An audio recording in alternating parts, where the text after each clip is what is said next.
A very good evening and welcome to all of you. Dear students, rain and Martin की book का adjective chapter मैं explain कर रहा हूँ और एक्सरसाइज 6 जो कि एडजेक्टिव चैप्टर से था, एडजेक्टिव को आइडेंटिफाई करना था और उसके काइंड को मेंशन करना था, आप लोगों ने कर लिया है। आज के इस क्लास में पॉइंट नंबर 76 यानी एम्फसाइजिंग एडजेक्टिव क्या है और इसके आगे की चीज़ों को पढ़ना है। यदि आप नए हैं तो मैं आपकी जानकारी के लिए बताऊं कि रेन एंड मार्टिन की बुक एज इट इज़ मैं एक्सप्लेन कर रहा हूं। बहुत सारे ट्रिक्स अपने तरफ से दे करके उन्हें काफ़ी इजी बना देता हूं। तो आप नए हैं, शुरू से देखना शुरू करें चैप्टर 1 से और तब सिस्टमेटिक ढंग से सभी चीज़ों को देखें। बहुत अच्छे तरीके से आप सभी क्वेश्चंस कर पाएंगे और एक कॉन्फिडेंस के साथ आप कर पाएंगे। आइए आज के क्लास की शुरुआत करें। In the following sentences, the words own and vary are used as emphasizing adjectives. जो आप शब्द यहाँ देख रहे हैं emphasizing adjective का, इसमें आप दो शब्द देख रहे हैं, एक है emphasizing और दूसरा है adjectives. emphasizing शब्द emphasize वर्ड से बना हुआ है और emphasize का अर्थ होता है जोर डालना या बल डालना, किसी चीज को जोरदार बनाना। यानी वे एडजेक्टिव जो किसी नाउन के पहले आकर के उस नाउन को जोरदार बनाने का काम करते हैं उन्हें हम एम्फसाइजिंग एडजेक्टिव कहते हैं। आपकी जानकारी के लिए मैं बताऊं कि इसे कुछ लेखक एम्फैटिक एडजेक्टिव भी कहते हैं। इसे कुछ लेखक एम्फैटिक एडजेक्टिव भी कहते हैं और आप जानते हैं एम्फैटिक एडजेक्टिव के अंतर्गत ये दो शब्द यूज किए जाते हैं, ओन एंड वेरी। लेकिन आप एक कन्फ्यूजन में होंगे कि वेरी तो एडवर्ब होता है, यहाँ सर बोल रहे हैं कि वेरी जो है वह एडजेक्टिव है। बहुत आसान तरीका है, जब वाक्य में सिर्फ वेरी दिया हुआ हो तब आप इसे एडवर्ब कहेंगे और यह एडवर्ब में भी एडवर्ब ऑफ क्वांटिटी होता है। लेकिन जब वेरी के पहले द लगा हो, द वेरी, तो यह एडजेक्टिव बन जाता है। और कौन सा एडजेक्टिव? तो एम्फसाइजिंग एडजेक्टिव। आसानी से अब आप अंतर कर पाएंगे। तो यूज जब करेंगे तो वेरी द वेरी में बदल जाएगा। और ओन कैसे यूज करते हैं? I saw it with my own eyes, मैंने खुद की आंखों से, मैंने अपनी आंखों से इसे देखा। तो इस गिवन सेंटेंस में ओन शब्द जो है एम्फेटिक एडजेक्टिव है। He was beaten at his own game, वह खुद के गेम में पराजित हुआ, यहाँ भी ओन है। माइंड योर ओन बिजनेस, अपने काम से काम रखो, यहाँ भी ओन शब्द एम्फेटिक एडजेक्टिव है। He is his own, he is his own master, यहाँ पर एक शब्द जो आप देख रहे हैं हिज, इसकी कोई ज़रूरत नहीं है, यह बाई मिस्टेक यहाँ आ गया है, इसे हटा देना चाहिए। He is his own master, वह अपना मालिक खुद है, यानी उसका कोई और मालिक नहीं है, वह अपना मालिक खुद है। That is the very thing we want, वही वह चीज थी जिसे हम चाहते हैं। That is, I am sorry, that is the very thing that we want, वही वह चीज है जिसे हम चाहते हैं। तो द वेरी का शाब्दिक अर्थ होता है ठीक वही। इस वाक्य में द वेरी इस थिंग नाउन को जोरदार बनाने का काम कर रहा है और इसका हिंदी अर्थ होगा ठीक वही, ठीक वही। When all else left my cause, my very adversary took my part. अब यहाँ एक बात और बता दूं, my very adversary took my part, my very यानी डिटर्मिनर के साथ जब वेरी आया तब यह एम्फेटिक एडजेक्टिव का काम किया, क्योंकि जब हम द प्लस वेरी लिखते हैं तो डिटर्मिनर के साथ वेरी आता है और जब हम VERY लिखते हैं तो यह अपने लिए कोई डिटर्मिनर लेकर नहीं आता है। बहुत लोग यहाँ कन्फ्यूजन में आ सकते हैं। कुछ लोग सोचेंगे कि he is a very good boy, यहाँ भी तो वेरी के पहले ए आया है, तो यह कैसे हो गया? तो यह ए वेरी गुड बॉय में और जो है बॉय के लिए आ रहा है, लेकिन जब द वेरी लिखते हैं तो द वेरी के लिए यूज होता है, या my very, his very, her very लिखते हैं तो वह वेरी के लिए डिटर्मिनर यूज होता है और इस स्थिति में वह वेरी एडजेक्टिव बन जाता है। तो यहाँ पर भी यह वेरी एम्फेटिक एडजेक्टिव का काम कर रहा है। एम्फेटिक एडजेक्टिव, हम उस एडजेक्टिव को कहते हैं the adjective that is used to lay emphasis on a noun is called emphatic adjective. आइए आगे बढ़ते हैं अब। The word what is sometimes used as an exclamatory adjective. कभी कभी what शब्द का प्रयोग एक्सक्लामेटरी एडजेक्टिव के रूप में होता है। नॉर्मली what इंट्रोगेटिव एडजेक्टिव है। what, which और whose ये इंट्रोगेटिव एडजेक्टिव होते हैं, लेकिन कभी कभी इनका प्रयोग हम, कौन बज रहा है,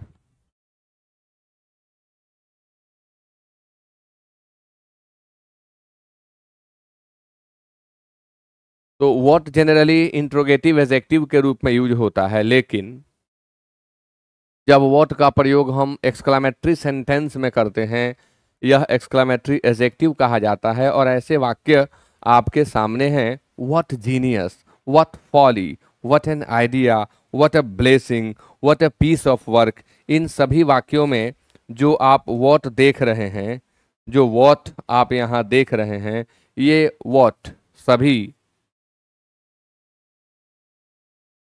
एक्सक्लेम करने का काम कर रहे हैं। ये आश्चर्यपूर्वक कुछ पूछ रहे हैं, आश्चर्य को व्यक्त कर रहे हैं। जैसे हम बताए कि व्हाट जीनियस मतलब गजब का genius, what a tall man he is, what a man he is, यानी यहाँ कहीं ना कहीं हम आश्चर्य को व्यक्त करते हैं। तो व्हाट एक्सक्लेमेटरी एडजेक्टिव का काम करता है। वह एडजेक्टिव जो एक्सक्लेम को व्यक्त करे, एक्सक्लेमेशन को व्यक्त करे, उसे हम एक्सक्लेमेटरी एडजेक्टिव कहते हैं। व्हाट के साथ साथ सच का यूज भी होता है, लेकिन शायद ये सच की चर्चा नहीं कर रहे हैं, नहीं कर रहे हैं। लेकिन मैं आपको बता दूं, हम सच का यूज भी एक्सक्लेमेटरी एडजेक्टिव के रूप में करते हैं। जैसे such a boy and your friend, ऐसा लड़का और तुम्हारा मित्र। सच अ गर्ल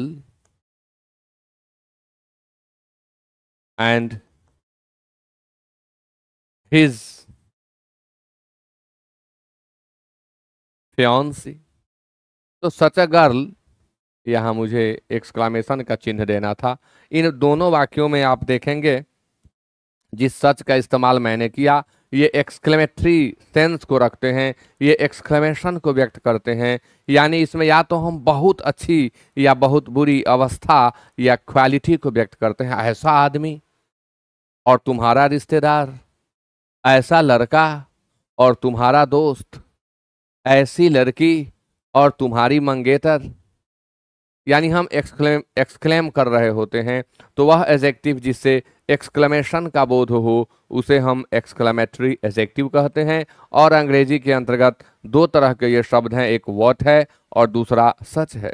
गजब का आइडिया है, what an idea it is. तो व्हाट क्या है, यह प्रश्न नहीं कर रहा, यहाँ व्हाट एक्सक्लेमेशन को व्यक्त कर रहा है। गजब का आदमी है वह, what a man he is. This and that are the only adjectives which are inflected or changed in form to show number। यानी आप पूरे एडजेक्टिव को पढ़े, बहुत सारे काइंड्स आपने देखा, लेकिन एडजेक्टिव के अंतर्गत आने वाले शब्दों में सिर्फ ये दो शब्द हैं, दिस और दैट, जो इन्फ्लेक्ट होकर के अपने स्वरूप, अपने रूप को बदल लेते हैं, चेंज हो जाते हैं। ये जैसे दिस गर्ल सिंग्स, तो दिस गर्ल में हम एक लड़की की बात कर रहे हैं, दिस गर्ल में हम एक लड़की की बात कर रहे हैं, दिस गर्ल सिंग्स, लेकिन दिस का प्लूरल क्या हो जाता है, दिस। तो दिस जब हुआ तो इसके बाद आने वाला नाउन भी कैसा हो गया, प्लूरल हो गया। आप जानते हैं कि दिस किसी सिंगुलर नाउन को डिनोट करता है जिसका प्लूरल फॉर्म दीज होता है। दैट सिंगुलर नाउन होता है और इसका प्लूरल फॉर्म क्या होता है, दोज होता है। तो यहाँ दैट बॉय प्लेज, वह लड़का खेलता है, दैट यहाँ पर एडजेक्टिव का काम कर रहा है। जो कि फॉलोड बाई बॉय है, और उसी का प्लूरल फॉर्म आप यहाँ देख रहे हैं दोज बॉयज। तो इन्होंने कहा कि पूरे एडजेक्टिव के अंतर्गत ये दो शब्द हैं दिस और दैट, जो नंबर में अपने आप को व्यक्त करते समय प्लूरल में बदल जाते हैं। Next, this and this indicate something near to the speaker. आप इसे अच्छी तरीके से जानते हैं कि दिस और दीज उन वस्तुओं के लिए यूज किया जाता है जो स्पीकर के नज़दीक हैं। दोज और दैट का प्रयोग उनके लिए यूज किया जाता है जो स्पीकर से दूरी पर होते हैं। यह आपको मालूम है। तो इस तरह का जो संकेत करे उसे हम डेमोन्स्ट्रेटिव एडजेक्टिव कहते हैं। शायद ये नहीं लिखे हैं, लेकिन मैं स्पष्ट कर दूं कि this that this those and such को हम डेमोन्स्ट्रेटिव एडजेक्टिव कहते हैं। और ये जो अंडरलाइंड एग्जाम्पल्स मैंने आपको दिखाया है, इनमें भी दिस दैट दिस और दोज डेमोन्स्ट्रेट करने का काम कर रहे हैं, संकेत करने का काम कर रहे हैं, इसलिए इन्हें हम डेमोन्स्ट्रेटिव एडजेक्टिव कहेंगे। दिस गर्ल, ये सेम चीज का रिपीटिशन है, सेम चीज का यहाँ रिपीटिशन मिल रहा है। अब है कि कैसे हम एडजेक्टिव को फॉर्म करते हैं। एडजेक्टिव को फॉर्म करने का तरीका क्या होता है, कैसे एडजेक्टिव फॉर्म किया जाता है। देखिए, हम नाउन से एडजेक्टिव बनाते हैं, हम वर्ब से एडजेक्टिव बनाते हैं, और हम एडजेक्टिव से भी एडजेक्टिव बनाते हैं। तो ये अलग अलग रूप में आपको मिलेंगे। मैंने यहाँ अपने से एक ट्रिक दिया है फॉर्मेशन ऑफ एडजेक्टिव के अंतर्गत कि अगर हम किसी नाउन को लेते हैं और उस नाउन के अंतर्गत ISH, ful, some, less, ENY, ABLE, OUS, LY, ED इत्यादि सफिक्सेस को जोड़ देते हैं, तो नाउन से एडजेक्टिव में बदलने में ये सफिक्सेस हमारी काफ़ी मदद कर देते हैं, और आसानी से और इन अ करेक्ट वे आप नाउन को एडजेक्टिव में बदल भी लेते हैं। जैसे आप देखें, अगर हम बॉय का एडजेक्टिव बनाएंगे तो यह बॉयस होगा। बॉय का जब हम एडजेक्टिव बनाएंगे यह बॉयस होगा, यानी हमने क्या किया, ISH जोड़ दिया। फूल का एडजेक्टिव बनाएंगे यह फुलिश हो जाएगा। केयर का हम एडजेक्टिव बनाएंगे यह केयरफुल हो जाएगा। प्ले का एडजेक्टिव बनाएंगे प्लेफुल होगा। हालांकि केयर का एडजेक्टिव हम केयरलेस भी बनाते हैं, और केयर का एडजेक्टिव केयरिंग भी होता है। केयर से केयरिंग बनेगा, caring mother, caring father, caring husband, caring wife. तो केयर से केयरिंग भी बनता है, केयर से केयरलेस भी बनता है, लापरवाह, और केयर से केयरफुल भी बनता है। लेकिन नॉर्मली लोग सोचते हैं कि केयर से केयरफुल होगा। नेक्स्ट है होप। होप का जब हम एडजेक्टिव बनाते हैं यह होपफुल हो जाता है। वेंचर का हम बनाते हैं तो वेंचरसम हो जाता है।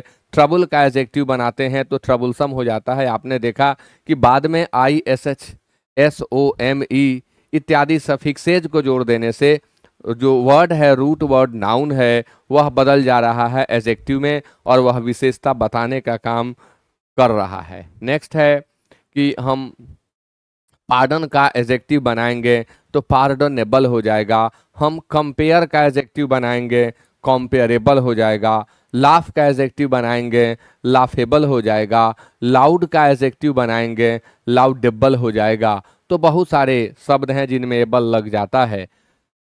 आउटरेज से आउटरेजियस होगा, करेज से करेजियस होगा, ग्लोरी का एडजेक्टिव ग्लोरियस होगा, एनवी मतलब ईर्ष्या होता है, इसका एनवियस होगा, मैन का मैनली होगा, किंग का किंगली होगा, और गिफ्ट का गिफ्टेड होगा, गिफ्ट का गिफ्टेड होगा। हालांकि एक दो इसमें ऐसे वर्ड हैं जो वर्ब का काम भी करते हैं, जैसे पार्डन, लाफ, गिफ्ट, गिफ्ट भी वर्ब का काम करता है, और यहाँ गिफ्ट का एडजेक्टिव गिफ्टेड आप देख रहे हैं। तो इस तरह से आप नाउन को आसानी से एडजेक्टिव में बदल सकते हैं। नेक्स्ट है कि वर्ब के अंत में अगर हम लेस, एबल इत्यादि जोड़ दें तो वर्ब भी एडजेक्टिव में बदल जाता है। जैसे टायर का एडजेक्टिव बनाएंगे टायरलेस हो जाएगा। टायर का एडजेक्टिव बनाएंगे टायरलेस हो जाएगा। टायर मतलब थकना होता है, टायरलेस अथक। नेक्स्ट है टॉक। टॉक का एडजेक्टिव बनाएंगे टॉकेटिव होगा, लेकिन एक सफिक्स यहाँ छूट रहा है, क्या है? तो हम आई वी ई जोड़ करके भी, हम आई वी ई जब जोड़ते हैं तब भी वह वर्ब को एडजेक्टिव में बदल देता है। जैसे प्रोटेक्ट का हम एडजेक्टिव बनाएंगे तो वह प्रोटेक्टिव हो जाएगा, प्रोडक्ट का एडजेक्टिव प्रोडक्टिव हो जाएगा, इंस्टिंक्ट का इंस्टिंक्टिव हो जाएगा। ऐसे बहुत सारे शब्द हैं। यहाँ भी आप देख रहे हैं टॉक का टॉकेटिव हो जाएगा, सीज का एडजेक्टिव सीजलेस हो जाएगा, मूव का एडजेक्टिव मूवेबल हो जाएगा।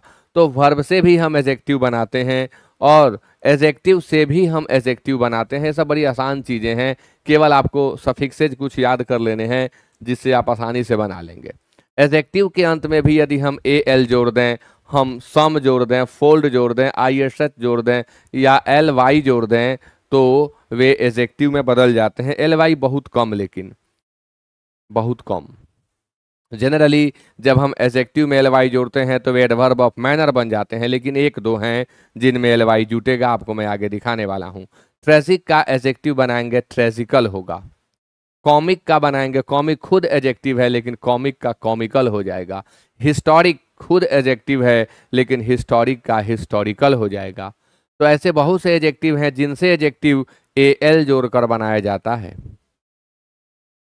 होल का होल सॉम होगा, सॉम जोड़ देने से भी शब्द एडजेक्टिव में बदल जाते हैं। जैसे होल सॉम अंत में सम है तो एडजेक्टिव हो गया, हैंडसम के अंत में सम है एडजेक्टिव हो गया, क्वारलसम के अंत में सम है एडजेक्टिव हो जाएगा, इर्कसॉम के अंत में सम है एडजेक्टिव हो जाएगा। बहुत सारे लोगों को पार्ट ऑफ स्पीच पहचानने में भी दिक्कत होती है। यदि वे इस तरह के सफिक्सेज को याद कर लें तो आसानी से पार्ट ऑफ स्पीच को पहचान सकते हैं। यह क्लास आपके लिए दोहरे इंपॉर्टेंस का है, यानी अगर आप पार्ट ऑफ स्पीच पहचानने में भी परेशान होते हैं तो इस तरह के क्लास से आपको हेल्प मिलने वाला है। साथ ही आप फॉर्म भी कर पाएंगे, यानी आप फॉर्मेशन ऑफ एडजेक्टिव भी सीख रहे हैं। ब्लैक का ब्लैकिश होगा। अब सिर्फ ब्लैक ही नहीं, जितने कलर हैं उनमें आई एस एच जोड़ दीजिए, वो खुद एडजेक्टिव होते हैं। Black, green, red, yellow, white, इनमें आप आई एस एच जोड़ दीजिए, ये एडजेक्टिव बनेंगे। वाइट से वाइटिश, रेड से रेडिश, ब्लैक से ब्लैकिश, येलो से येलोइश, तो आई एस एच आपको जोड़ देना है। नेक्स्ट है सिक। सिक से सिकली हो जाएगा, सिक बीमार, रोग से ग्रसित, और उसका हम एडजेक्टिव बनाएंगे तो सिकली होगा, लेकिन नॉर्मली मत लगाइएगा। अब आपको बताऊं, ये नहीं दिए हैं लेकिन आपको बताऊं, वाई लगाने से भी शब्द एडजेक्टिव में बदल जाते हैं। जैसे आप अगर एयर शब्द में वाई लगा दें तो एयर से क्या बन जाएगा? एयरी। रूम शब्द है, रूम, रूम में वाई लगा दें तो रूमी बन जाएगा।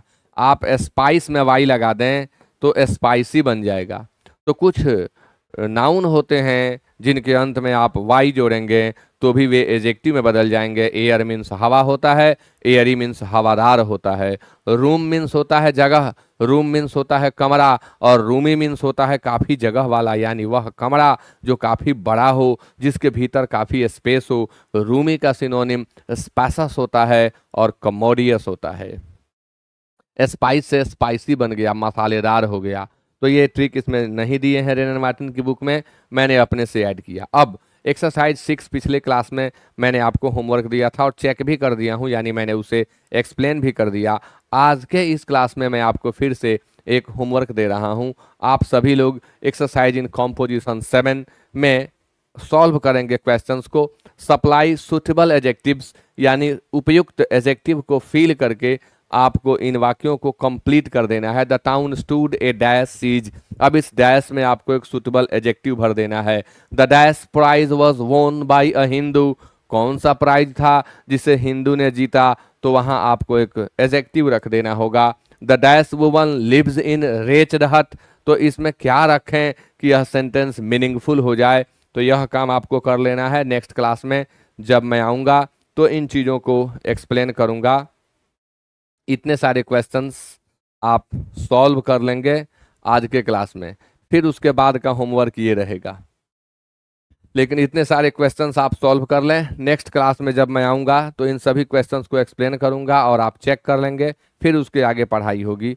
तो मैं आपसे कहना चाहूँगा, यदि आप नए हैं तो शुरू से एक बार सभी वीडियोज़ को देखें और दूसरों में इसे शेयर भी करें। With that it is over. Good night everyone.